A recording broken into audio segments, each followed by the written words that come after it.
listening to Reverb Radio.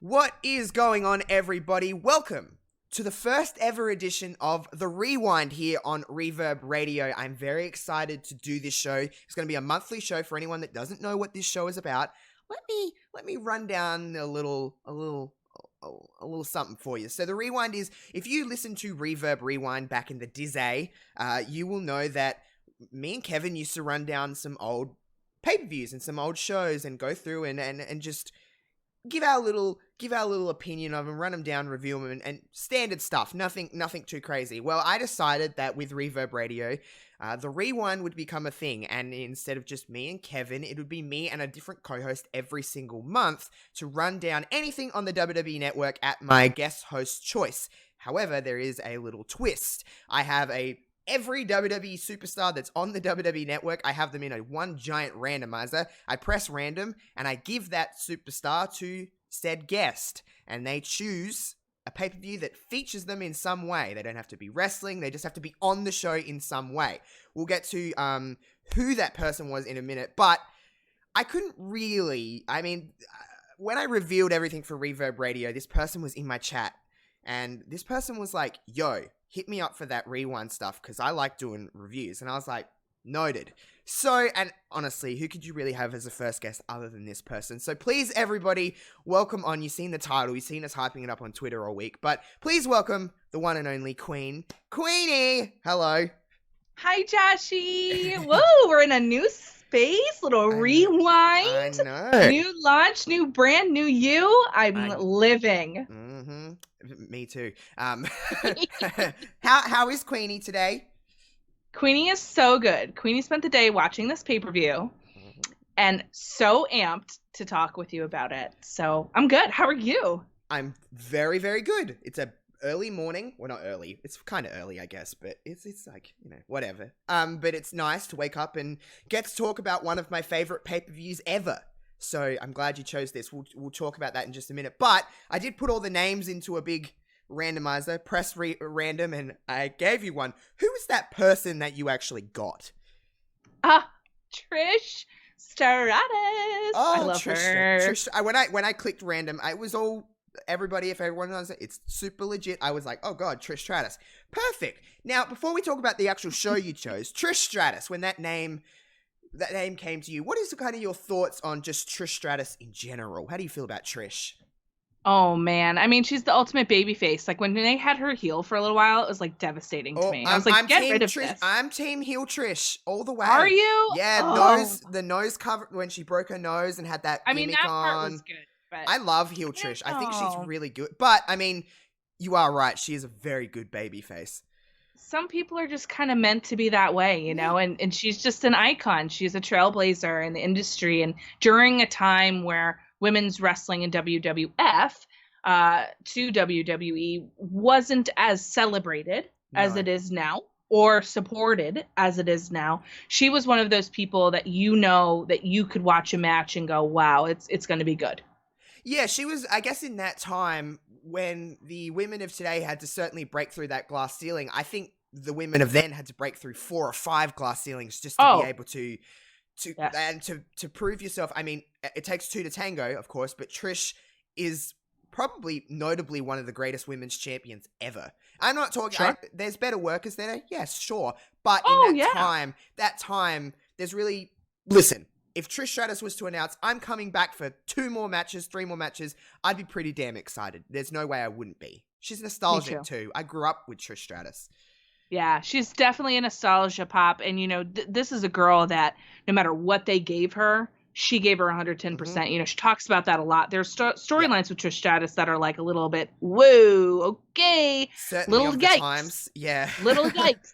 Certainly of the times. But, she definitely is just a face and a sound and a vibe that you can roll with at any time. So when you told me that the randomizer picked Trish, I was like, oh, I could pick a lot of different things here. Yeah. But I really wasn't feeling the past. which is strange because when you think of Trish usually Stratus, usually you'd give an opportunity. You'd be like, oh, 2001, 2002. yeah, Like I feel like I you would would have. normally, Yeah, but this so was this was it. This was the one that came to my brain first. which is a good thing. Sometimes it's better to just go with your gut and be like, yep, this is good. So what did you choose for us today? Well, I chose the one and literally the only Sadly. Evolution. Yes, Pay-per-view, probably 2018. my favorite pay-per-view ever. Just I've watched it a lot. All right, before we actually break down this pay-per-view, let's talk about how it's very pivotal that moment. Everyone remembers Stephanie McMahon standing in the ring, originally announcing both the Divas Revolution at the time. Then it's very women's evolution time at the moment. We're in that, we're just a couple weeks off of the anniversary of it, and everyone remembers where they were or when they watched that original Divas Revolution moment when Sasha, Becky, Charlotte all debuted. And then of course the announcement for Evolution 2 in a similar fashion with all the women standing on the stage and Stephanie announcing in a few months' time we're going to have Evolution. Let's take us back to the Divas Revolution moment, which became the Women's Evolution. What do you remember personally from that moment? I know it's such a monumental time, but for you personally, what did that mean to you? It was a shift in a gear, and I'll be honest. For me, it started a little bit more with AJ Lee, yeah, and Paige, yep, and kind of feeling that whole vibe out, and Caitlyn in a lot of yep. senses. We were getting women that weren't your stereotypical WWE that look, cookie cutter, right? that the cookie cutter look, and like that. Right. We're getting like almost like sprinkles of it. Yeah, just a little bit. It's, Yeah. I mean, it's overwhelmingly a lot of what you would think it would be. Yeah. Like, I know the Bellas aren't blonde, but they are your typical WWE look. Yeah. They're beautiful. They have, that whole body going on. They just do. They have a star quality. And they do, and they have that star quality, which is what they were looking for in their divas, right? Yep. But when you start to get, and then Lita, of course, was kind of like the standout before. But now you get AJ Lee, you get Caitlyn, and then you get Paige, and then you get the four horsewomen coming. Yeah. I think this signified to me that we were about to get something I think a lot of us had been waiting for a while. Turning on pay-per-views for WWE and having a women's match that was 5 minutes, 7 minutes long. I mean, a lot of Breeze, matches were short. Yeah. And we've watched some of those, and you think about that, and you're like, ooh, if only they had more time. If only they had more exposure. And then all of a sudden, right, this NXT revolution came to be, and you start seeing these unbelievable women putting on match after match after banger after match, just right? So many. And if you go back and actually so go back in many that Paige and Emma don't get any credit, by the way. So credit where credit's due. That first arrival match on the before takeovers, the technical, it was right. It was the first takeover, but you know what I mean. The first pay-per-view on it was the first thing on the network, the first live show on the WWE network all those years ago. But Paige and Emma had a slapper of a match, and it never gets credit. Emma is, I'm not just saying this because she's Australian, but she is an uncredited hero of this evolution. She really is. She did a lot of work.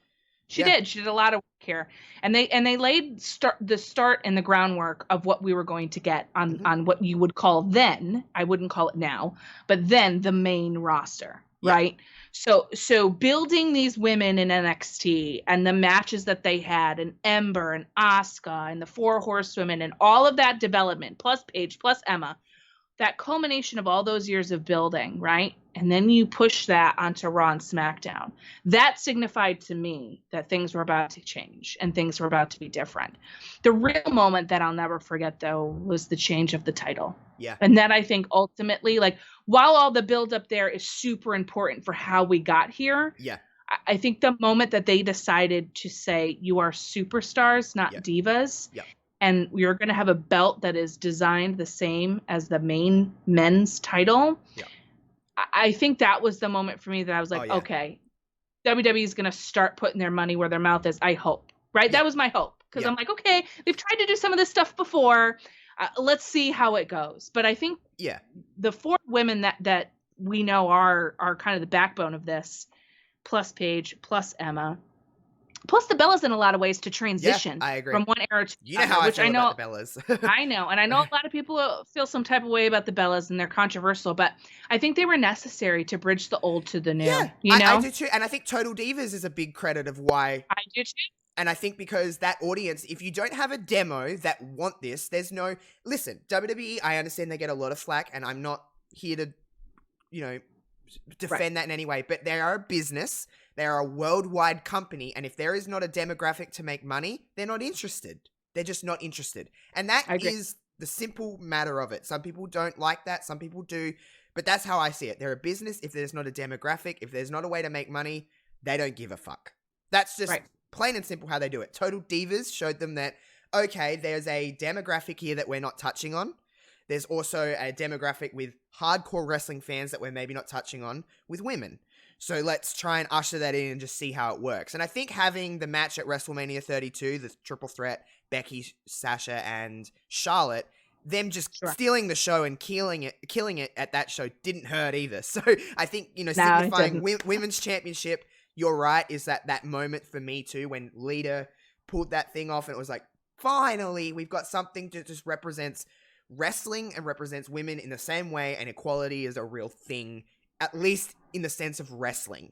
At least in the sense of no more mainstream butterfly. Yeah. I know you don't. I know how you feel about that championship. I hate it. I know you do. But then, of course, fast forward, they're killing it. They're killing it. They're killing it. They're killing it on a constant basis. Main eventing shows, main eventing pay-per-views. Just so many things just getting ushered off the list. Royal Rumbles, Money in the Banks, TLC matches, just everything they're just kind of killing it with. And then, of course, Stephanie McMahon announcing that at the end of October, we'll be getting Evolution, a pay-per-view that is all female. Now that moment for you, how were you watching that Raw live? I did. I did watch that Raw live. I was super excited for them. You could tell the emotion on their face of how excited that they were for this moment. It just felt, well, it definitely was past time. I think we all can agree with that. But yes, this was a good moment to break through and say, this is what we're going to bring you. And there was an enormous reaction, a lot positive, some negative, about the women having their own show. Yep. But what a time to showcase the deep roster that you have of ladies. And not even all people were on this, because some were out or injured or whatever, or not featured, right? Because NXT was featured in some way, but not the whole way. Yep. So, and things were different in terms of the landscape, too, of who was here and who was not. It's 2 years, but a lot has changed. Yeah. So I just remember being excited and hopeful, because the tenor and tone of what Stephanie said in the ring, and even like when you turn on this pay-per-view, the video packages to hype this up and to get you excited about Evolution, watching it 2 years later made me a little sad. Where is this now? I got all excited again. I remembered how I felt when she made the announcement. I remembered how excited I was to watch the show and yes, girls, let's show them why women's wrestling is slept on. Let's do it. Because, the fact of the matter is many, many indies and many, many other promotions who are large, particularly in other countries, have all women promotions or heavily feature their women or do intergender wrestling.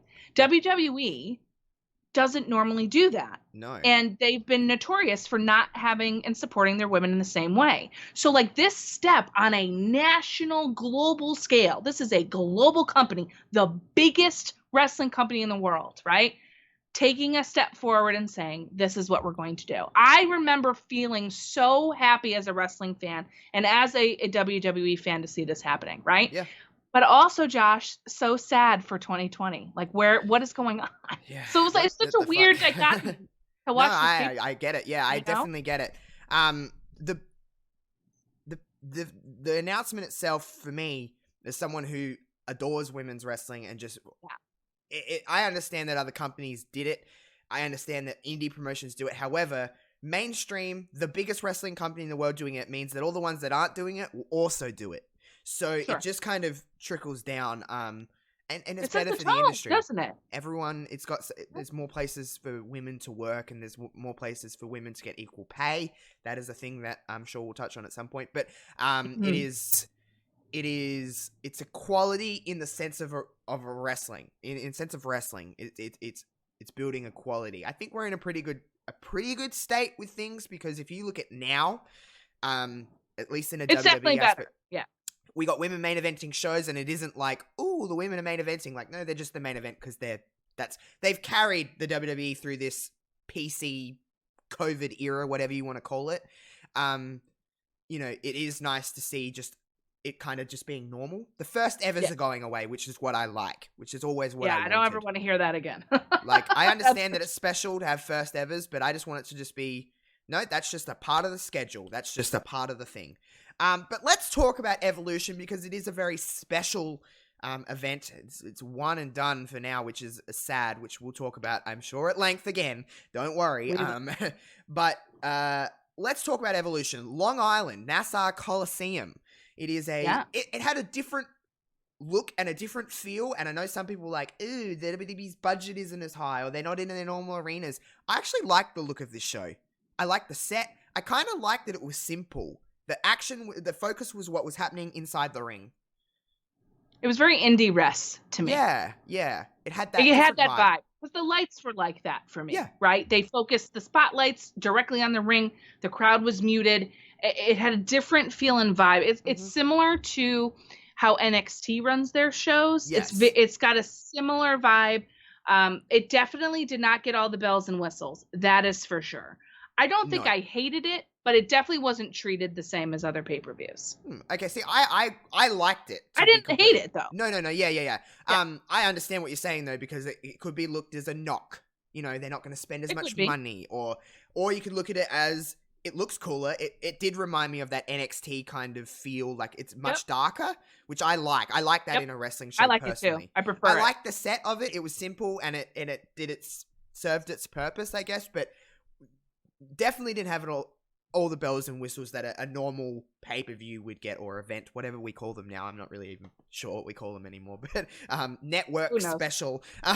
Yeah, there you go.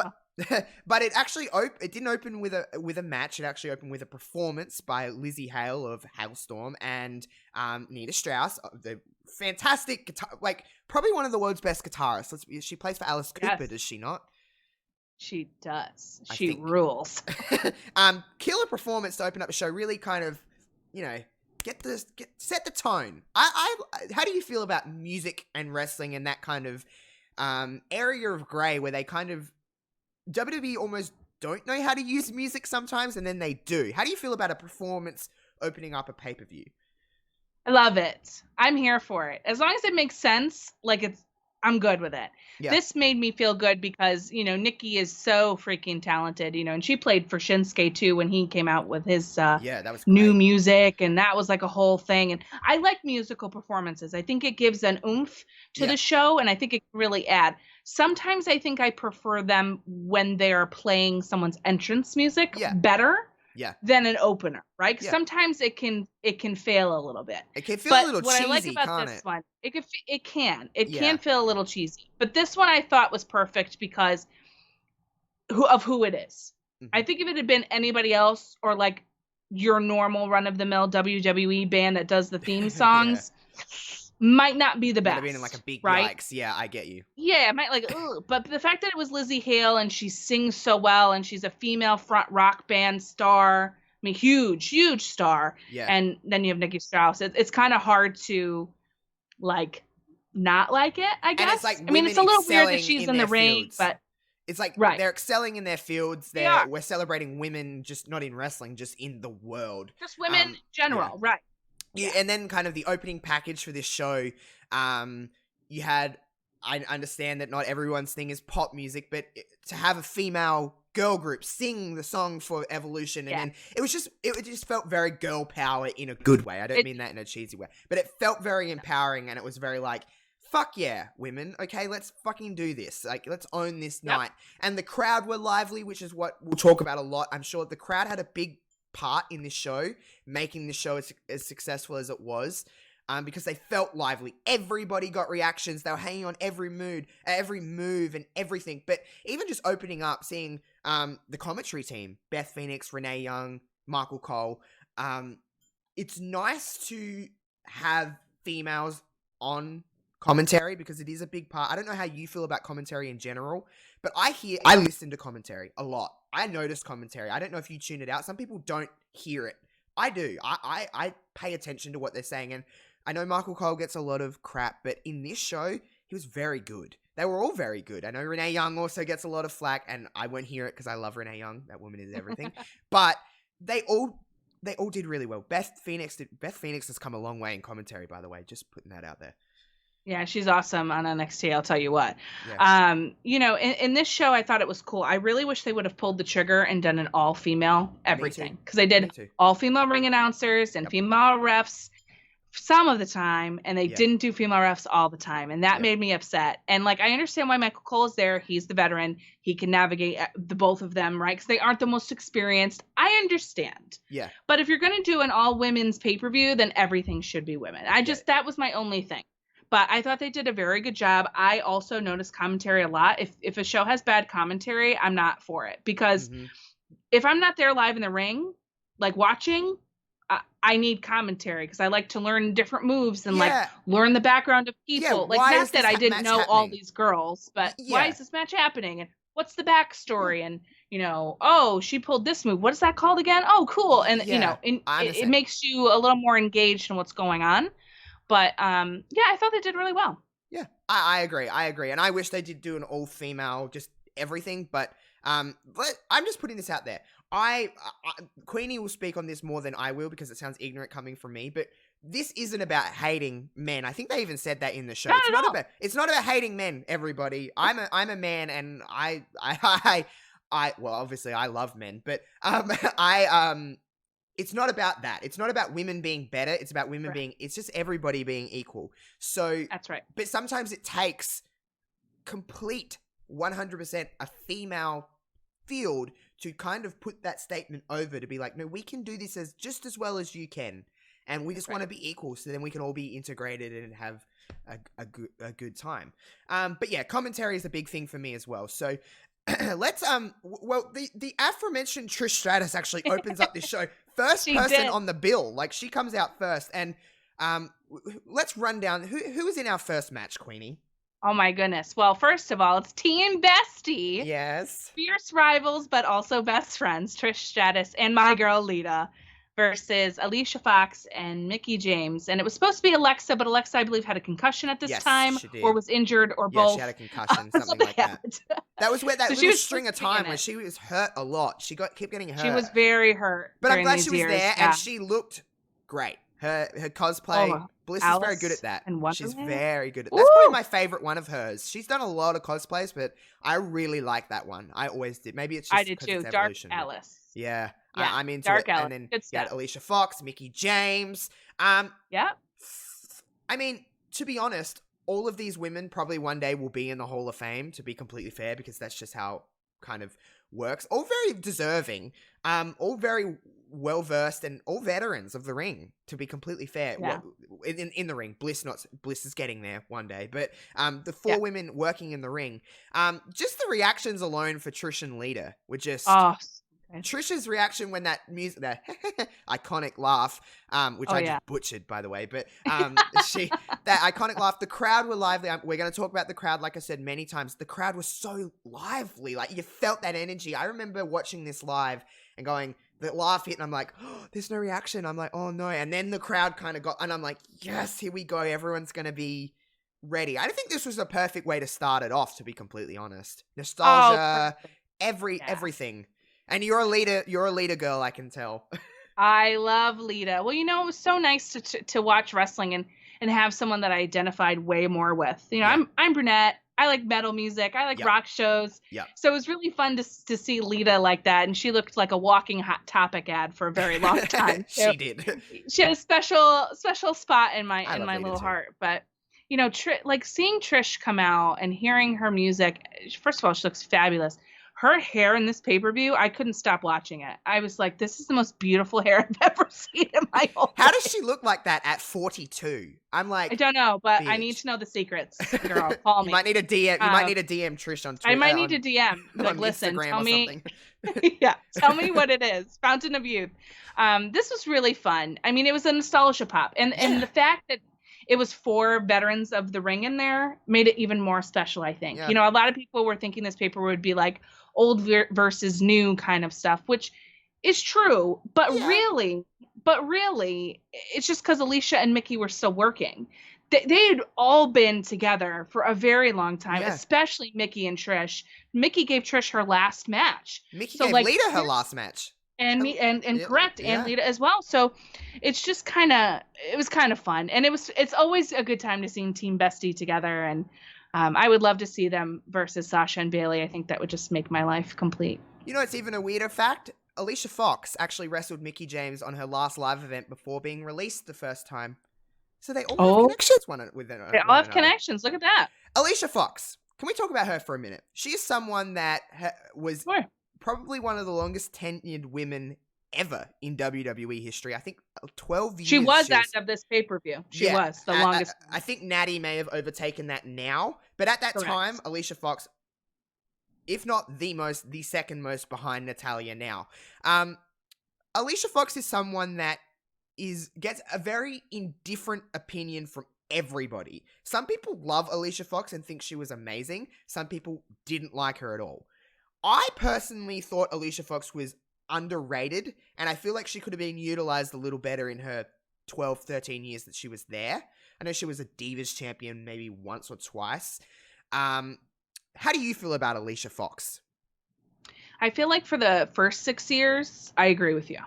Yep. I feel like that was the time frame where she won the championship. I believe it was twice. She can really go, but that's not really showcased a lot with her. Like, she has the potential to be a real show stealer in the ring, but they don't really ever give her that opportunity, or hadn't, I'd say, after her championship runs. Yeah. And those were relatively short, to my recollection. I don't remember them being long. They weren't really very long. And so I feel like after that was over, they just kind of dropped the ball with her and mishandled her, as I feel like they do with a lot of the ladies. Yep. And a lot of their women of color. I feel like they don't do very well with that. Yeah. And I don't know, they didn't know what to do with her. They only used her kind of as that crazy character, her losing her mind all the time, or getting involved with boys, or, you know, whatever it was. It kind of felt like they made Alicia Fox be kind of like stuck in the Divas era. Yep. Even though we were far past it at that point. Definitely. And that's the kind of stuff that's why I say the first, I agree with you. But the second half, towards the last quarter of her career, it was not really great. And like her stuff with 205 Live and like Noam Dar, that put a really bad taste in my mouth. It wasn't comedy, it was cringy. Because comedy's great in wrestling. Hey, there's a place for comedy. I'm a big proponent of comedy. I love Orange Cassidy, for God's sake. Yeah. Hello. It's comedy all around. But her stuff was almost to the point where it was like, oh, why exactly? I don't understand this comedy, and therefore it's cringy. I don't get what you're trying to make me laugh at, because it's not really working. However, in this match, let's talk about this actual tag match. Again, complete nostalgic pup. That's all it was. We wanted to see the Stratisfaction, the Stratosphere, the Lita Sant, the Chick Kick, and we were pretty much good to go. However, I believe this match went around 9-10 minutes, maybe a little longer. A good little tag match. Good little opener. It was fun. I thought it was nice fun. They got a lot of offense in. The moment with Mickey and Trish, crowd went nuts. I wouldn't be opposed to seeing that again if that was the cards were to fall into place. But the crowd was lit for that. They got their shit in. Mickey and Alicia looked good as well. No one looked bad in this match. Alexa did her little part on the outside. I thought it was a good tag match. I enjoyed it. I think the right team went over, obviously. Yeah. And I think that, you know, a lot of the times, you know, veterans, Hall of Famers get in the ring and it can like knock at kind of your credibility a little bit, or like, your image. Yeah. Like on some Undertaker stuff. Listen, I love the Undertaker, but some of that stuff that he's done is not very good. And he says so himself too. Watch The Last Ride. So I thought that was successful for them. It was a great showcase for women who hadn't really been in the ring to come back and do a nice little poppy under 10-minute match. And it did exactly what it was supposed to do, to lead us into what's next. Exactly. It was like perfect. It was like, this is what it used to be, and they can kind of keep going, and let's just keep this train kind of moving. But Trish and Lita did win. I believe Trish got the win over Mickey with a chick kick after a double Lita sont or something like that. And crowd was happy. I was happy, and I was like, cool. Good opener. Good little way to start it off. So agreed. We had lots of video packages through the night, talking with different women about the importance of evolution. I think there was a nice little touch to add in there. You had, women of the past, and you had announcers like Lillian Garcia, who actually was I love Lillian. She's so nostalgic to me. It's just like, oh, that voice is just everything. But she actually did ring announce for the first 2 or 3 matches, so that's kind of nice to see Lillian there. And then you had JoJo later, and you had Kayla, so you had everything like that. But it was nice to have those little video packages thrown in to kind of sell the importance of this event, because I know for me, I get very emotional at wrestling at all, but I was very emotional through this whole show, because I was like, oh, this is actually happening. And I'm trying to I remember just trying to sit there and just take it all in, because sometimes you just watch wrestling and then you move on to the next thing, you just kind of forget that it happened. But I just remember trying to take it all in this show. So that was nice. We had a 20-woman battle royal next. I'm not going to list every woman that was in the match because that's crazy. But Lillian did get a little nameplate and a little chance to shine and say, 20 women, blah, blah, blah. The winner got a title shot of their brand or whatever it was. But you had women from the past and women from the present. And what's something that's really special about this for me? Every woman got an entrance. And I love that. Everyone. And everyone got a pop. That was the best part. Everyone got a pop, and I was like, good, they're not just ushering them out, into the ring. She could have easily done that. I know some people were a bit on the Battle Royal, but I understand why it's happened. It's just so everyone can get on this show. I get it. I get it. But to see every woman get an entrance, women of the past is here. Well, you know who I'm going to talk about. Molly freaking Holly. And she got a pop. And she got a pop, and she looked like a little librarian, and I was like, yes, Molly, come on, let's go. And she did a little power walk, and I was just very, very happy. But to see women like Medusa, I call her Medusa. I know Alundra Blaze is a WWE name, but Medusa's her name because it's way cooler and she drives monster trucks. So I can't hate that. But to see someone like that, who was such a pioneer for a reason why we're even having this. Alundra Blaze, if you go back and watch Alundra Blaze, Medusa, her stuff, it's so crisp. It is so ahead of its time. So ahead of its time. She has one of the best bridging German suplexes I've ever seen. It is so good. And her and Bull Nakano, and just their match at SummerSlam, I believe SummerSlam 94 or 95. Oh my God. Anyone. It holds up. Because I know some wrestling doesn't hold up. That holds up to today's standards. And just to see Medusa and to look pretty damn good for a lady. I was just like, damn, Medusa, you look good. She came in, she got a big pop. Beth Phoenix was selling her on commentary, which is a big, very big importance. But to see women like that, and then women of today, Asuka, Naomi, Dana Brooke, Mandy Rose, Sonya Deville, the list goes on. To see these women, together was kind of cool. And I know the battle royal itself, though, was actually a really good battle royal. It wasn't quick. It wasn't just people getting thrown out constantly. They all got their shit in. They all got their stuff in. It was a good battle royal. The Iconics had that famous promo that I just know off by heart. Besties over here. I can slay that one. But they had a little promo. They got tossed out kind of fast, but it was funny because that's what they are. They're comedy. See, that's comedy in wrestling, and they do it well. It is. It's not cringy. It's comedy. Well, to me, it's comedy. But the Battle Royal was good. Now, we're not going to break down everything that happened because I don't want to talk about the dance break because that was cheesy. But the wrong person won this night. I will always say that. Nia Jax, biasness aside of how we feel about Nia, it wasn't her time to win. This was Ember Moon's time to shine. 100%. 100%. The ending sequence was very good. How you had Tamina in there and Nia, and she got Tamina out, and then Zelina Vega come in because she was hiding under the ring. Very, very old school wrestling, and Zelina thinking she's won, and then Nia throwing her out, and you had Ember and Nia. It was like David and Goliath. And it could have been a huge moment for Ember. That could have been a breakout night on a special night like Evolution. And then Nia just kind of won. It kind of deflated the end of the Battle Royal. of a very good battle royal. It's hard to have it. I couldn't imagine having a battle royal. That would be very hard. You'd have to worry about so many different spots. There's so many moving parts in the ring.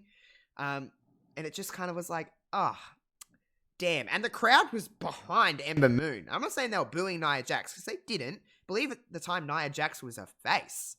She was. Yep. But the crowd were behind Ember. I was too. I was too. You know, I always say the same thing about Ember Moon, and I tweeted it out today because obviously I was watching this just because I wanted it really fresh in my memory for when we talked. I miss Ember Moon, and I will always tell you that she should have been the one to end Asuka's streak. And I think that they've missed every major opportunity with Ember Moon, every single one. Yeah, I can't disagree. Damn, like this was the time, dude. This was the time to pull the trigger. And all of a sudden, I just look and Nia's in there, and I'm just like, bro, absolutely not. You didn't need this. You could have won It didn't match. need to happen. She could have had her rematch with Ronda without winning in the Battle Royal. Yeah. This could have been a real spotlight moment for Ember, and it put a really sour taste in my mouth because, of course, the Rock's mom is there, who is Nia's aunt and Tamina's aunt. And, I understand the family connection, and I understand all of that. But at the same time, it's just not necessary when you could have pulled the trigger on one of the most electric women in the ring. And Ember versus Ronda, I wouldn't have hated would have been that. A slapper. Would have been great. Because how would Ronda, the mat wrestler who put you in submission holds, try to fight Ember in her Eclipse? You can't. It is like such a different person. It would have been a great foil for Ronda, and it would have been a great and it would have been it wouldn't have hurt Ember by, obviously she wouldn't have beat Ronda. That's not what it's about. It's a tick off Ronda's list to say I fought someone different. And listen, Ronda Rousey, who we'll talk about later, doesn't get a lot of credit for actually being as good as she was in this short time that she was wrestling. She was pretty damn good. And I understand that she had people in there to make her look a lot better. That's fine, but it still takes two to tango. You can't wrestle she still had to put in the work. Yeah, so I think that would have been really fun. But Nia did win, and Nia would move on to Ronda Rousey at a later date. I liked the Battle Royal. I thought it was good. But the ending just, like I said, was a bit, it deflated it a little. But moving on, we had the Mae Young Classic Finals. Toni Storm taking on Io Shirai. I mean, two women that have grown a lot in a year and a half, nearly 2 years, especially Io. Well, Toni as well. Mae Young Classic. I'm assuming you were a fan of both Mae Young Classics. We'll talk about the second one, of course. Yes. Very good. We had the likes of Miko Satomura and Tegan Nox, Rhea Ripley, all women again who have come a long way. Well, Miko is, I mean, she's a legend in her own right. I mean, that match with her and Mercedes Martinez is just, I can't. I don't even know what to say about it. It's just so good. Tegan Nox having that moment where she tore her other ACL, MCL, just destroyed her knee. Deflating emotionally. I remember watching that and being like, oh my God, my heart, I can't do this. Surely she was going to win. I thought that she was meant to be in the final. I thought so too. At least in the final. But to see a wrestler throw up the cross, I've never seen a wrestler throw up the cross like that and just been like, oh no, it's hard. It's still hard to watch now, but it's hard to watch. Yeah. But to have Toni and Io, two women who are very good at wrestling. Awesome. Full stop, period. That is very good at wrestling. What do you think about this one? And what do you think about Toni and Io's progression? So, I honestly, and I feel terrible for saying this, forgot that this was in the card. Oofed. I got a big pop watching this today. I was like, oh shit, that's right. Yeah. I'm so excited. I really enjoy Toni Storm. I don't know where she is now. I don't watch the E anymore. I only watch it on pay-per-views now, and I watch NXT takeovers. I don't know what she's doing now, but as far as Io is concerned, the fact when she left Japan and came over for this, and then eventually NXT, of course, I was big time excited. this is the genius of the sky. And Kairi Sane and her, like, this is a big fucking deal in NXT, right? Mm-hmm. And I'm super, super excited for them. And she was so different than she is now. And what a journey for Io. Like, she was the best Japanese wrestler for like 3 years in a row. Yeah. Like, this is a girl that like defined the wrestling over there for a really long time, right? And she came here, and like, what a treat that we got for them. And to see her now as NXT champion in 2020 with her new look and her new hair and her new vibe, and just still like the best wrestler in the whole wide world. Yep. That's awesome to me. Just the progression of that. Oh, it slaps so good. And this match, I thought, was just a wonderful display of young women talent, and how good that they were together. They both sold for one another, I thought, so well. Mm-hmm. Their chemistry was great, and they just truly kind of embraced that this was their moment to shine, and maybe not everybody knew who they were, but they were going to get the crowd over, and boy, did they in the end, because they were very excited for Toni when she won, and rightfully so. It was a very exciting moment for her, and she would go on, of course, to NXT UK, and be a champion and do all of those things, and then Io would kind of hang out and do her thing, and then make her rise through the NXT ranks until we get to right now. So it's dope. It's exciting stuff. A really good, like you said, a good display of the future of what we're going to get for the next 5-10 years within the women's division throughout all of the WWE brand, whether that be NXT, NXT UK, or on the, I don't know what to call, just Raw and SmackDown. I'm not going to call it the main roster anymore because it's not. The other brands. The Raw and SmackDown. But just a good display of that. And I thought it was a very good match. It felt very big in the sense of like they got the trophies and the flowers, and you had Stephanie and Triple H and Sarah Amato, who is a very big part of why we are getting what we get, because just search Sarah Del Rey on the internet if you haven't ever watched one of her matches, because I can't recommend anyone in particular because they're all good. She's just very good. And she is a big reason of why the women are succeeding, because I think having a female trainer inside, well, we have multiple now, but a female trainer inside the performance center is big deal. All the boxes. Ticking all the boxes. Very, very good match. What do we have up next, Queenie? Oh, up next is some good old fashioned fun. We have Bayley and Sasha and Natalya versus the Riot Squad. Josh, oh, buddy. As I was watching this match, I just thought to myself, remember a time when the Riot Squad was together and the world made sense and how much fun that they were as a unit? I remember the Riot Squad. And I remember truly Liv with the pink hair with the red in her pigtails. Can we talk about, you're a big wrestling fashion. Can we? Because what a mood. I mean, because on one side, Sasha, Bayley, and Natalya, all in purple and touches of blue, right? Just like look like a full unit. That pinky purple, had blue that heart hue. influence in there. I was like, y'all look like so a nice good. little unit right now. Okay, they do look like a nice unit, and I like this as a trio. And then you have the Riot Squad coming out as various different like spooky people. You know, Liv was Pennywise, and Jigsaw, and who was Sarah? She had a smock on with a tie. I'm trying to think of who she was. I'm not a big horror movie aficionado. Some sort of picture. I don't know. Some spooky bish. Okay, she was somebody. Yeah. It was dope, and they looked so great. And I was lamenting this entire time about the unit that could have been the Riot Squad and their potential, and how sad I am that they fucking threw this ball into the forest and never got back. Not only that, this match, okay, I know a lot of people in the build to this so were like, good. It's a fantastic 6-woman tag, like a fantastic 6-person tag team match. So good. Holy shit. And let's not overstate here. Okay, yes, Sasha, Bayley, great unit. Obviously, they're in 2020. They're thriving at the moment. They're doing. They have all the championships at time of recording. So they are just they're killing it. Natty, I mean, one of the best technical wrestlers. She's solid.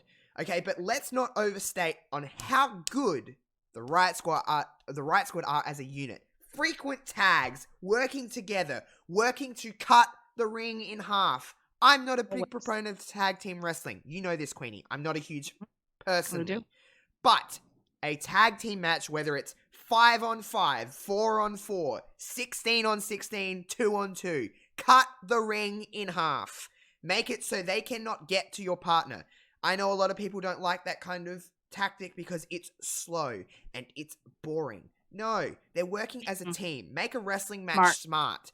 Frequent tags. You've seen the amount of times that Ruby would tag Liv. Liv would do a move and then tag Sarah. And they would just constantly work each other. They would do double teams and they would make it so the other people cannot get to whoever's in the ring. Whoever's getting heat on them. I believe for the most part in this match, a lot of the time getting the heat on them was Bayley. Bayley she's a great heater. It's great to get a lot of heat on her because it's easy to. She's great. Bayley is great at getting beat up, and I mean that in a good way. Right. But they work so well as a unit, and this match in particular showed me that they could have been so much more than what they were as a unit. They're three people that when you look at them, they're like, y'all wouldn't hang out together. But when you put them together, you're like, y'all would hang out together. I get it. Yeah. And you know what I loved most about this is I think that they showcased not only what you were talking about with how good they work together, but they had that psychology and that in-ring awareness, and it was paced excellently with the comeback from the other side, right? So it had that nice, good, bad pull that you need in something like this. Come on, tag Natty, tag Sasha. Yeah, like get her in, yeah. I love that. And like the hot tag that Sasha got, woo, child. It was so great. And it just really kind of hit super hard and super well. And I think commentary put over Bayley and Sasha very well. And I just kind of, I felt good after this match because I kind of thought, wow, like, look at this Riot Squad. Look what they did against these three women. Like, certainly we're going to get great things from them moving forward. How wrong I was. I know. That's where I started to get sad. I was like, nah. I know that this match could be easily overlooked and easily forgotten. But if anyone out of all of this whole show, I'm going to recommend that go back and watch this. It got time. It had a lot of false finishes. It had a lot of high spots. The finish of this match, Queenie, the finish was so crisp. I loved this finish. You had Natty with the power bomb, Bayley with the elbow, and then Sasha with the frog splash. It was a great finish to a great 6-person tag, which can get very cluttered very easily if it wanted to. It definitely can. And I thought it was a very, very good, just an underrated slapper. Very good. Very, very good. Speaking of something that's a little overlooked, you said it at the very beginning of our pre-chat. The NXT Women's Championship was defended. The first time, by the way, at this stage that an NXT Championship was defended on a WWE pay-per-view. It had never been done before. I'm going to let you take control of this one because I can see Queenie at the moment. I can see in her face that she's like, I want to talk about this one. So, NXT Women's Championship match. Break it down for us. Oh my God. Well, first of all, you have your pirate princess, Kairi Sane, who, how do you not love her? If you don't, I don't know why you like wrestling. What's going on? She's just like a gem in the universe. Not only is she great in the ring, but she has such charisma. And, the amount of love for Kairi Sane, it kind of overwhelms you when you see it like that. Like, even in this pay-per-view where there weren't a lot of people per se, right? They were here for Kairi Sane. And I loved that. Adulation out the wazoo. And then you have the exact polar opposite in Shayna Baszler, the Queen of Spades. She's no nonsense. She will mess you up. She will break your arm. She will I would not like to get in a fight with her. I tell you that. I would run the other way. Nope, that would never happen. She's a bad bitch. Yeah. So it's awesome to see this matchup. And and the promo, I think, too, led into like a great introduction to this. You remember that Kairi had beaten her SummerSlam weekend, right? And I think Shayna said it best in that video package. Kairi didn't beat her. Shayna lost. That's right. There's a difference. That's how she said it. Yeah. She goes, there's a difference. She didn't beat me. I lost. I messed up. Yeah. I dropped the ball. And it's true. She won with a. It's true. It's not like Kyrie tapped her out. Shayna fucked up. Shayna screwed it up, and she lost it for herself. And she came in meaning absolute business. And for me, the fact that the NXT women's belt was the first one ever on a main quote unquote roster pay-per-view. Yes, honey. You know that championship. The women's division in NXT is a big reason why NXT is the success it is today. 100% right, Josh. Still 100%. is. I mean, it's not the NXT. The NXT women's division is the ultimate definition of going through eras of time. You had the start of it and to where it is even now. It's not in the same era as it was when Evolution was airing. It is it's so different, and you have these pioneers, and I think a lot of people don't like to give Shayna a lot of credit because of her background in MMA and her coming over here and Ronda Rousey. She is so good. And now this isn't understating Kairi Sane. She's fantastic. But Shayna Baszler is so good at controlling the pace of a match, and it's different to how anybody else does it. She has a different style, and the way she uses joints manipulation, that's hard to me. That's the kind of stuff I go, oh, like in a good way, but it's like, oh my God, that looks painful. Bending fingers back and hand and joint manipulation, like that looks like it's you're in a lot of pain. Kairi does a great job at selling that too. Again, not understating Kairi Sane, but this match is so good. So it built to the finish perfectly. Like it's a perfect crescendo. It's so good.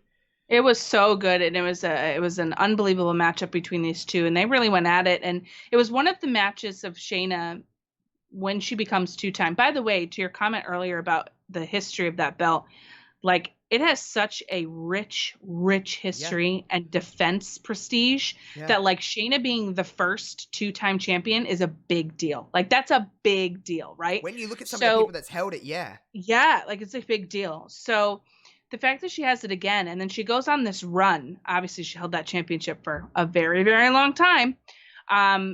This was the kind of one of the last matches from Shayna where it was toe to toe. Yeah. Because afterwards, she just kind of runs through people. It looks like they may have a chance for a minute, but then it's over. You know what I mean? There's like, some people that it gets a little bit more towards this level than others, but this was the showcase of like Kyrie. It could go either way. It's really weird to think that though, isn't it? Because like it's a whole year until Rhea beats Shayna. It's a whole year, and to think in that time she ran through people. Bangers like Bianca, Io, Candice, list goes on and on and on. Mia, but I'm just trying to think of all the people that she went. That fatal 4-way WrestleMania weekend of WrestleMania 35, great match. But she ran through, and I don't mean this in a negative way, but she ran through everyone for she ran through everyone for a reason because she's Shayna fucking Baszler. She's a badass. But this match, you're right. Shayna had to use outside interference to get one over. So, speaking of outside interference, who was the caviars in making sure Shayna won this match? Because there was a couple. I don't like them, Jessamine Duke and Marina Shafir. Goodbye. Don't like. A really good way to introduce them, I think. Right? Because I don't like them. I don't, and they haven't grown on me whatsoever. At all. I think Jessamine Duke may be hurt. I don't know what they're doing. We haven't seen them in so long. You would think in a logical sense that they would come with Shayna. Because what are they without Shayna, you would really? Think so. And they have to figure out what they're doing with Shayna first before they do any of that. Well, so. That's another issue for another day, buddy. Another podcast. That could be a whole other show. Don't get me started. But at this time, very good match. I love the finish of this match. The referee distracted. So classic stuff. We've seen it a million times. I'd see it a million more. Jessamine Duke with the kick right into Shayna Baszler's hold. And it was night for Kairi Sane. Two-time Shayna. Two-time. Cool moment. I didn't expect it. I didn't think it. I didn't either. I thought she was going to retain because of the fact that she had just won at SummerSlam. So it kind of felt like a rushed title run. I thought Shayna was on the... I was like, up and up. Yeah. So I was like, okay, this is just the rematch and we're going to move on. But boy, were we wrong. We were very wrong. Wasn't the first time, and it won't be the last. That's true. But a really good match. Again, one, because of the next match we're going to talk about that probably gets a little overshadowed with certainty and credit. I mean, for obvious reasons. Let's talk about this. Becky Lynch. Let's talk about Becky Lynch for a minute. At this stage, she was hot. She was red hot. It was Red like hot. that. I would say it's right before she blew up. It was that moment where you're like, this girl is about to be like, just, she's just going to. They're going to stick the rocket, and here we go. You can feel the energy in the room for Becky. And especially, let's note that in this match, Becky Lynch was in fact the heel. I'll just put that out there. She was the heel. Yep. And I think that was honestly a reason why she was as hot as she was. I think if they stuck her and kept her face, wouldn't have worked. Because we as an audience like to rebel. Let's just be honest, especially when it comes to WWE. She became the man. You know? That's how she became it, because it's anti. It's not what you wanted. It's not, right. You want what... Anti-establishment. So it's very, for lack of a better term, Steve Austin-esque. I'm not saying she's Steve Austin, because she's not. She's her own entity. But at this stage, her music hit, and I was like, hot damn. You could just feel it, couldn't you? As a wrestling fan, we've watched a lot of rises and organic rises and other stuff over our years of watching wrestling, and you could be like, yep, all right. I see it. I see why. Even if you weren't necessarily like the biggest fan of Becky Lynch, you could go, oh, that's very... You can see that getting hot. And let's not... This match, obviously, last woman standing. Queenie can see my thing up here, my plaque, because... It's my second favorite match ever. I have the plaque to kind of show it. I see it. And I got Becky's reign back here too. Don't worry. You sure do. But last woman standing. There was no way to me that this match could be bad because of the two people in it. Because let's be honest.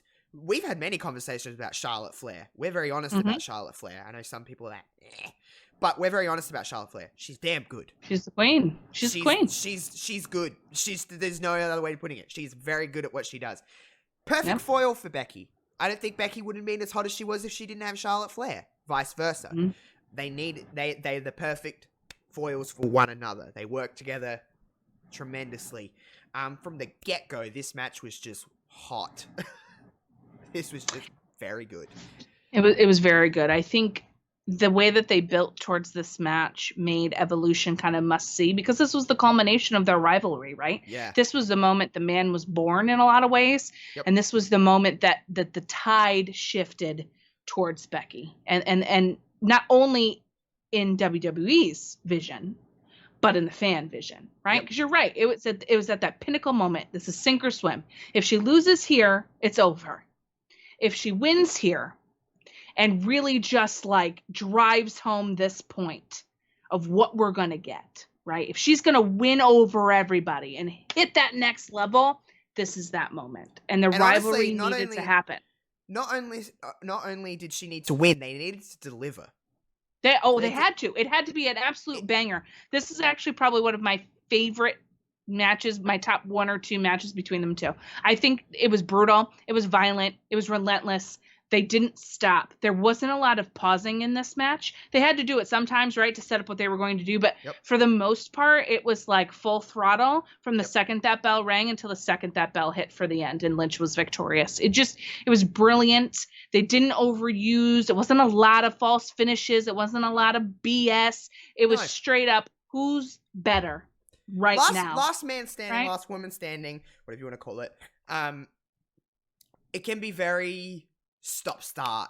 Like, okay, beat them up, count. Beat them up, count. I've never been a fan of this gimmick match. Like, personally, and they have to be really good to capture my attention. Personally. Sure. I don't think they're bad matches. It's just the pacing can be a little off. But this, like you said, not a lot of BS. Well, there was no BS. It was a straight up, they were fighting each other. Beating that was it. Piss out of one another too. Kendo sticks, ladders, chairs, tables. It was everything. Crowd was on every finish. They were on it. They were counting along. They were ready. Into this. Very pro Becky. I wouldn't say they were anti Charlotte, but they were so pro Becky that it was just kind of like, We It don't didn't want you matter right who now. it was. It could have been literally anybody. There was a moment in this match that I really loved, and Becky really sold it really well, so did Charlotte, is when Charlotte's buried under all of the crap. She puts chairs on her and the table bits and everything, and Charlotte rises from there like some horror movie, and Becky's face is like, oh no, I've awoken something. I just thought that moment to me is great storytelling. That was just really, really well done. Highlights of this match for you. What are some spots that you really were like, damn, that was good? I think when Charlotte was smacking Becky with that kendo stick towards the latter end of this match, she went off. Off. Yeah. And I was like, oh, she letting loose, honey. Yeah. All right, like, let's go. You know, like, I felt kind of behind her there. That was one. I think anything like with a ladder or chair is gonna pop me. Yeah. Same here. But I really think it was kind of just the end, the power bomb through the table. Nasty bump, by the way. Oof, which was really terrible looking, by the way. It didn't end up working for Charlotte. That was the moment where I was like, oh shit, she's gonna win. Becky's gonna win right now, because she put her through that nasty little bump, and then she just couldn't quite recover. And I'm like, okay, we're pulling the trigger, and sure enough, that was the pin, and she wins. Just like, all systems are going, isn't it? Victory. Yeah, and it was all systems go after there. I just think that they did exactly what they needed to do. And the other thing I can really say about it is I'm really pissed this didn't main event. This should have been the way that we exited. It would have been a great. It would have been a great ending. I understand. High pop excitement. Because it's not the same level of wrestling as what we're gonna get. That's why. And because it does a discredit to the main event, because you can't follow that. Nobody could. It didn't matter if it was like anyone could have been in that spot, and you can't follow that. And I always am a proponent of the best wrestling match should go on last. That's how I feel, or at least the one. Then everyone gets a fair shake. Because it's not, and because I feel like, we'll talk about the main event in a minute, because I don't think it was bad. But if it was on before, I think the match would have seemed so much better, because we were a little tired. It was, I believe that last woman standing nearly went 30 minutes plus from my memory. It was long. It was long, and not in a bad way, but it drains you. Wrestling drains you. Even sitting at home, you're like, I need a drink. I need something to eat. I need to go to use the bathroom. I just need to chill out for a minute, because I've just witnessed something incredible.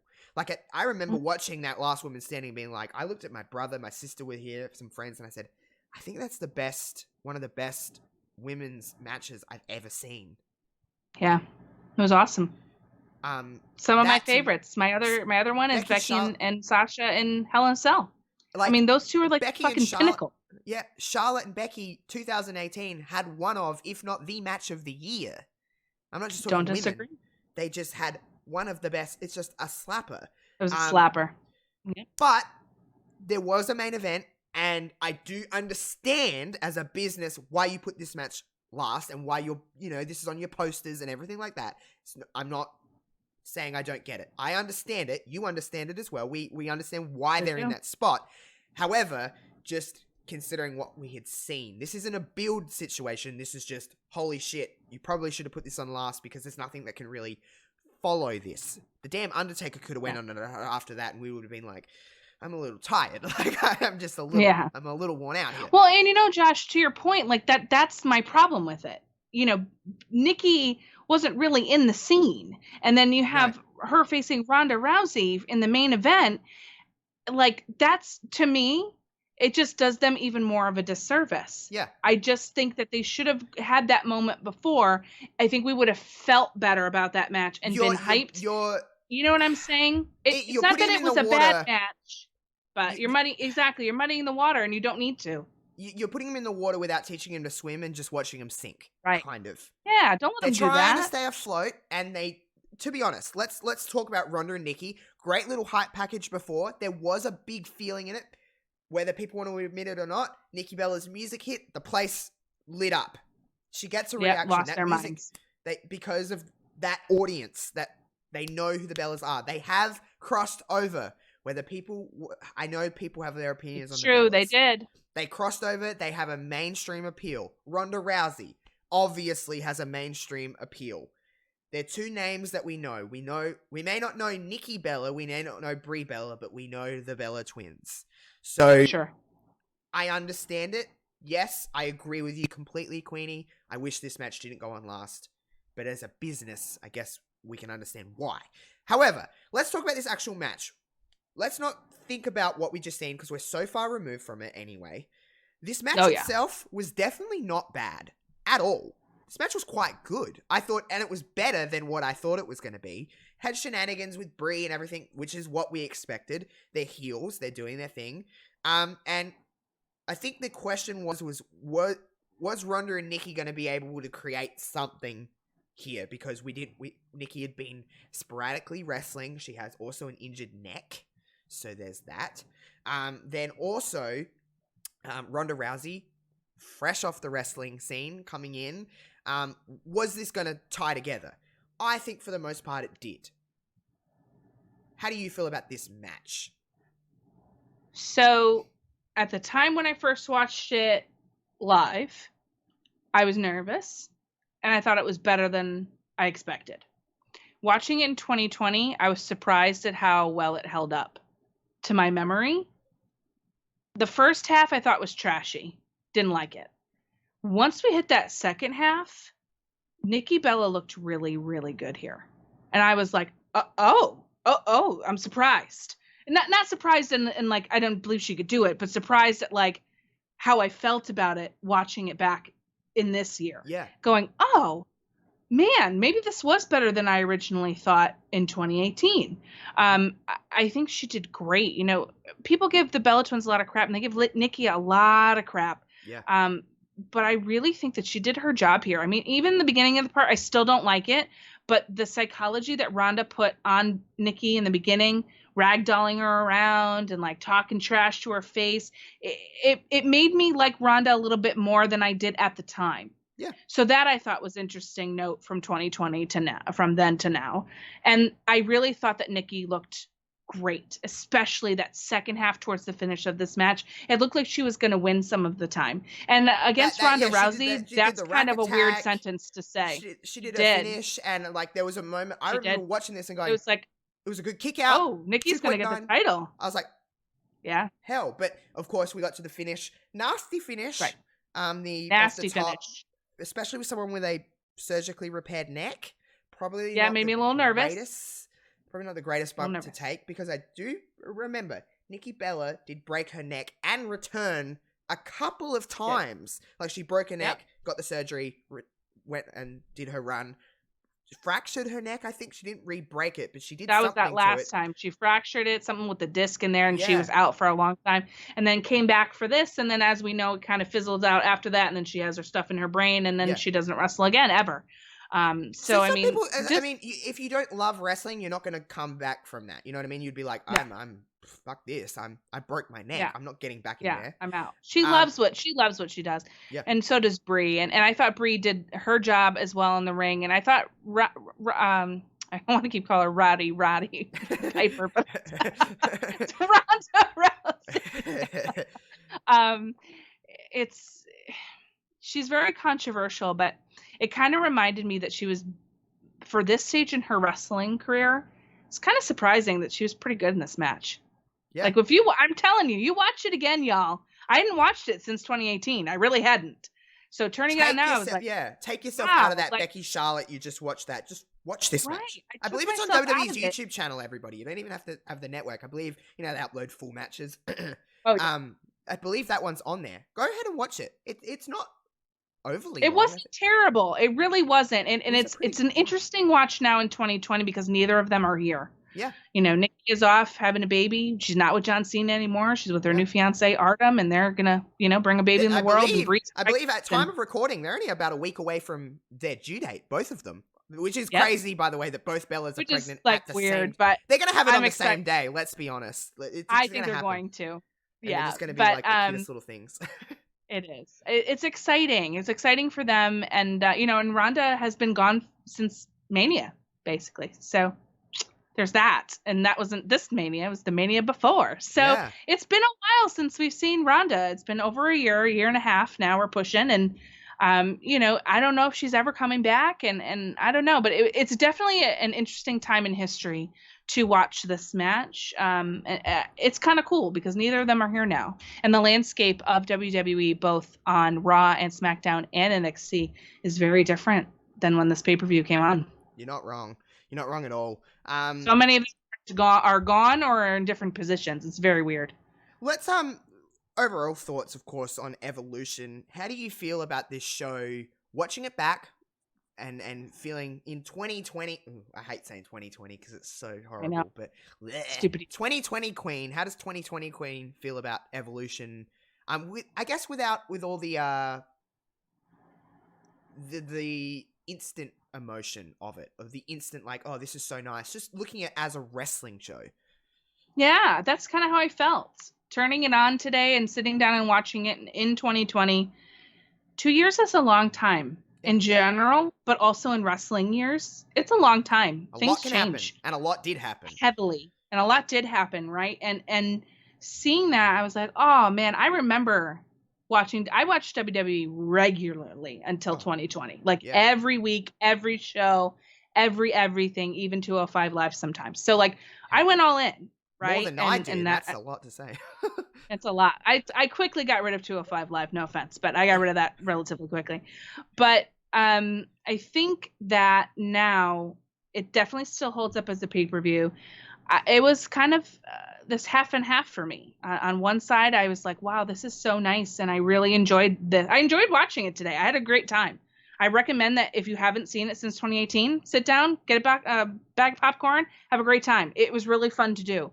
But on the other hand, I'm still sad because while this was several steps forward, I feel like we've taken several steps back. And while we have the women killing it now, I wonder if COVID hadn't been a thing, if that would be the case. I guess is kind of where I'm at. Like in some aspects, I feel yes. But a lot of the women's division has been reliant solely on the 4 horsewomen. And that's not a bad thing because they're excellent. But there are so many other people on your roster that you could be utilizing and pushing and building, like they do in NXT. I feel like they do it so much better than they do it on SmackDown. So it's very interesting to watch all of that now and say, we're here in 2018 watching Evolution. A, why isn't there an Evolution 2? B, why isn't there an Evolution 2 and an Evolution 3 at this point? Because it we should have already had this, right? We're in 2020 and we haven't had a single one. And why is that? You had women main event WrestleMania. Why wasn't there a second Evolution? That baffles my mind. So that's kind of where I'm at after watching it today. I understand that because you look at the landscape of the women in general over the last 2 years. Becky, Bayley, and Sasha at the time of this recording are holding all the championships. All of them. All of them. Which is it's a great thing for them. They're killing it, and they're very good, and they're very entertaining. However, they are holding all the championships for a reason. Is because they put all their eggs in one basket again. Charlotte's out. Charlotte's out at the moment. Becky's off.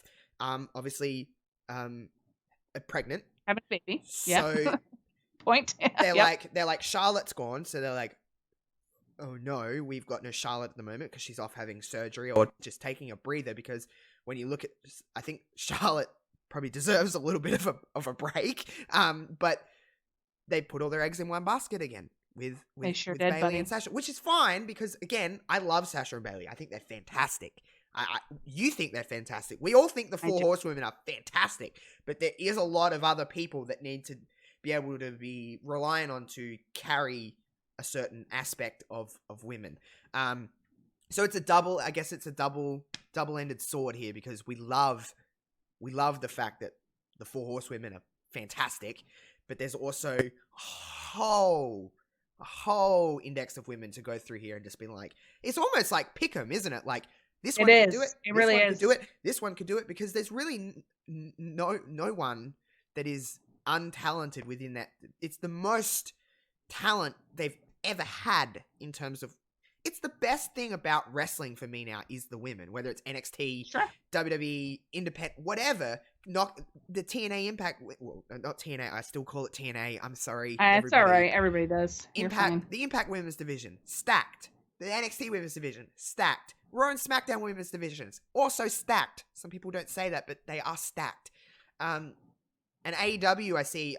I know I'm not I don't watch AEW religiously like you do, but they're doing a female tag team tournament, aren't they? Like They sure are. they're trying to put more spotlight on women, which has been something that we've all said, hey, ramp up your women's division because it's not up to standard. They've got some talented women, but they don't have a collective that's killing it. And I'm just being brutally honest, and you'll say the same thing. There's some very talented women in there, but they're not getting the recognition, the time. They're only getting, from my understanding, maybe one segment a show, Queen. It's not like they're getting multiple segments per Dynamite. Is that correct in saying? It might be changing. I'm not sure. That is completely right. I mean, listen, they have a lot of work to do. They have a lot of work to do. They're turning in the corner. They've pivoted. Yeah. They're doing the best that they can in the circumstances that we're all in with COVID. And they have a lot of injuries right now. A lot of their people are out injured. Yeah. So that doesn't help their women's division either, but they are showcasing a lot of the independents. They have a lot of work to do. In my opinion, the NXT women's division is the best, period, full stop in the United States. Without question. Easily the best. And I think Impact used to be, but they're doing some tomfoolery over there. So I hope they kind of get it together. It's not looking great. So I'm hoping that they fix that up because they have some very talented young and up and comers as well. And AEW is third. They need to really kind of push. They need to push that forward, but because that would get I think they're trying. That would put me in there. I'd be like, yep, all right, I'm in. I'm in. Let's go. And I think that I think they will get there. It's just going to take a lot of time. It takes. I feel like sometimes everything takes time, and I feel like sometimes we all forget that like they're not even a year old on television yet, so they have a lot of work to do. And we'll let them do that. If they don't ever do it, then screw them, right? That's on them. Then. But yeah, they need and time. That's on them. Needs time. Right. But yes, so the women are killing it. In full stop though. They're killing it. Criticisms aside of everything, there's been nothing but a resurgence of women just coming up, whether it's across the board of the entire industry. Whatever you're watching, you should be expecting the women to be featured in a high level. It's not a criticism from me on AEW as much as it's like, this is what I'm expecting now. I want this to be better. I'm ready. And we're open as fans. Is what I love about wrestling fans for the most part, is that we're open to it. It's not like, oh, they're women, we can't really do that. No. We're expected of that now. Our eyes are open to what women can do. Evolution is a great show to watch as a wrestling show and just go, every single match. There's no bad match on that show. There's no bad match. No. And that's a good pay-per-view to me. That's a good pay-per-view. Yeah. There was nothing I really even hated. Even the stuff that I like nitpicked, I still liked it. So overall, I'd say it was excellent. I'm just super sad that there isn't another one. But you know what, Josh? I agree. I'm hopeful. I'm hopeful for the future. But if they won't do it, maybe you and I can do something about it. Maybe you and I can do something about it, buddy. Just saying. A little something. So we have been chatting about doing something like what Queen has in store. But this is you're listening to this on a Tuesday, everybody. It's Tuesday. Unless you're listening to this on a replay, then happy whatever day it is to you. But here on Reverb Radio, it is a Tuesday dropping the rewind. Queen's Court does drop on a Wednesday. And Queen did kind of put on her socials. I believe I put on my socials as well. Saying that there's some kind of collab coming up here with what we're doing. And we wanted to kind of, what would be the best term? Cross-promote? Would that be a good way to put it? Cross-promote. So I thought Tuesday would be a day you'd listen to Reverb Radio, listen to the rewind, and listen to us gush over Evolution. And just love Evolution, which we just did. But what do you have in store tomorrow on your feed on Queen's Court? So listen, there's nothing I love better than collaborating with my Joshie. So this had been in the works for a while. And when the universe picked Trish Stratus, my brain went, I know exactly what pay-per-view I'm going to pick. And Josh's brain went, great idea, because we can also do this thing. And I was like, oh my God, this is perfect. The stars have aligned. It's going to happen. So Josh and I have decided on Queen's Court, which will be tomorrow, Wednesday, we are going to book top to bottom Evolution 2. Oh, yeah. And we're going to collectively book it. We're not going to book our own together. Cards. We're going to sit down. And by the way, we haven't had a conversation pre-hand of like, this is what I want. This is what you want. We're just going to throw stuff and work it out. What works, what doesn't. what we think can deliver businessly, what would sell, everything. We're going to put our business hats on and be like, let's book this Evolution show. What would sell tickets and what would get butts in seats, basically. Yep. And we're going to organically put it together based off of what we mutually come up with. So like we could each come up with 10 matches and there's 20 matchups. So we have to negotiate that, barter and trade for what would be the best card at this juncture in 2020, the year of bleh, what we can get. Now we're going to magically pretend that COVID isn't a thing, right? Because that's only fair. We're going to book Evolution with all of the cards on the table because there's no other way to do it, because they shouldn't do it until everybody's back and ready to, right? So we're going to pretend and suspend disbelief just so we can make the best possible Evolution card we can. So basically in layman's terms, guys, people like Becky Lynch are available. People like Charlotte Flair are available. Everyone that's out hurt at the moment are available. They're already willing and able to go. So we want a little bit of fantasy booking. Yeah, a little bit of we've got to be a little bit of a fantasy here, but it's going to be a lot of fun. I think we're going to butt heads on a few things. Oh, I think we are too. We're definitely going to fight. And it's going to be, we're going to have to really debate on this one. But I come swinging, you know that. Oh yeah, I'm coming swinging. So with both of us feeling very passionate about what we have in store, this is going to be a good episode. So make sure that you tune in because these go together. We are cross promoting. We're doing a beautiful connection between Aussie and US. We would think you'd think we would come up with a better tagline, but it's fine. The horror show, but it isn't horrible. The horror show at Evolution 2 by Josh and Queenie. Just kidding. WWE, they like to put a tagline on everything, so we just won't do that. We'll just call it Josh and we won't. Yeah, but maybe we will. We can't give all the secrets away. No, we can't, because we don't know what each other's mind too. So I'm like, what's Queen gonna throw at me here? I'll just put the Iconics on every match and just be the Iconics. I'm like, if you don't do this, I'm ending the call. In a gauntlet match. Oh man. Whoa. But it's like if they lose, they continue because they're not. Let's be honest, they're probably not going to lose. Yeah. Oh man. So that's tomorrow, everybody. Queen's Court tomorrow. Make sure you check out. I'll leave all the description all the links and stuff like that. Queenie, everyone knows where they can find you again. I'll leave all Queen's links in the description below. This has been a lot of fun for the last hour and a half. Just talking about Evolution, which I could probably talk about all day, to be completely honest, just because I love it. But luckily, you'll hear us again tomorrow, gushing about Evolution again. Really, we're just gushing about. Yeah, basically. Because we loved it so much, we want another. Gosh darn it. And we're going to make one. At WWE, please listen to this. I know they do already. Oh, don't think we won't tag you, WWE, because we will. I'll tag you in my Instagram post on all your accounts. I've got... That's right. I'll do it all. Stephanie McMahon. I'll tag Triple H and Stephanie. I'm not afraid. And Stephanie will do that smile at us, and she'll be like, "Yeah," you know that big smile that she does. It's very and then she'll go, "No." She'll be like, "Shut up." But yeah, we're gonna have a lot of fun with that. So make sure you tune in tomorrow on Queen's Court. But Queenie, it has been lovely talking to you again. All your links are in the description below, and people know where to find you at this stage. You don't need to tell them where to find you on Twitter. I mean, everyone follows you at this point. I hope everybody has a wonderful day, night, morning, wherever you are in the world listening to this at whatever time you are. I hope your day is swell. And until, I guess, tomorrow, you'll not only hear the Josh Robinson Show here on Reverb Radio, but you will also hear Queen's Court with myself and Queen booking Evolution 2. So, you got to put up with me twice, but you also get Queen in one of them. So... I think the deal's pretty sweet. So make sure you go check out that, and please be kind to one another, as Queen would say.